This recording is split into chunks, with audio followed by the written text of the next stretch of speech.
আসসালামু আলাইকুম। আমি সাজিয়া মাহমুদ, কাজ করছি ব্যাংকের হসপিটালে এবং এসআইবিএল হাসপাতালে। আজকে আপনাদেরকে বলবো অ্যাপেল সাইডার ভিনেগার নিয়ে।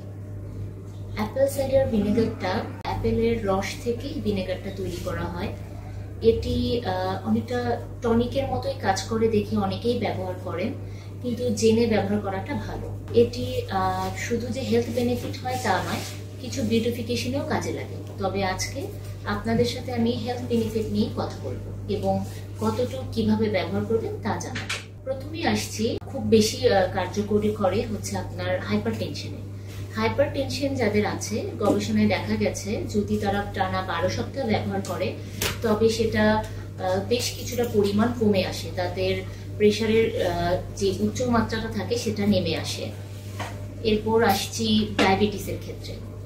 এটি ইনসুলিনকে খুব ভালো কার্যক্ষমতা বাড়িয়ে দেয় দেখে রক্ত শর্করা গ্লুকোজের মাত্রা কমিয়ে দেয়। তাই যখন কেউ ডায়াবেটিসের ওষুধ খাবেন তাহলে সে যেন অবশ্যই পুষ্টিবিদ বা ডক্টরের পরামর্শ নিয়ে খায়, না হলে আবার বেশি কমে গেলে অসুবিধায় পড়বেন। এরপর আসছি হার্টের জন্য। হার্টের জন্য এটি খুব ভালো। এটি আপনার কোলেস্ট্রল কমাতে সাহায্য করে, পাশাপাশি ট্রাইগ্লিসারিডও কমায় থাকে। আর ওয়েট রিডাকশন, ওজন কমানোর জন্য এটা অনেক বেশি অনেকে ব্যবহার করে। গবেষণায় দেখা গেছে টানা 3 মাস খেলে প্রায় কয়েক কেজি ওজন কমানো যায়। যাদের খুব বেশি ইউরিক অ্যাসিড আছে তারা এটি ব্যবহার করলে উপকৃত হন। এটি পানের মাধ্যমে আপনার ইউরিনের মাধ্যমে ইউরিক অ্যাসিডটি বের হয়ে যায়, ফলে যাদের ব্যথার সমস্যা থাকে উপশম হয়।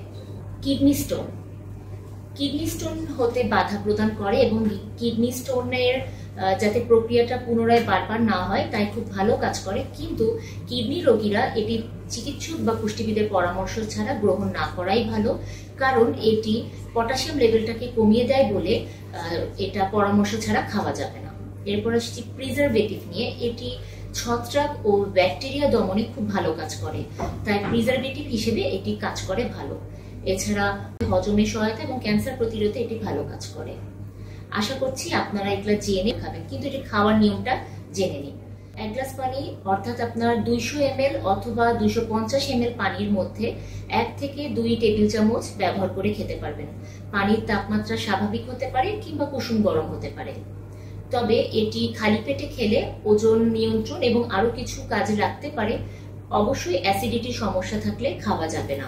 এটি আরো অনেকভাবে ব্যবহার করা যায়, যেমন জুসে, সুপে, সালাতে, সসে, এগুলোতেও ব্যবহার করে খাওয়া যায়। তবে অবশ্যই যেটাই যেভাবে খান না কেন পরামর্শ নিয়ে খাবেন।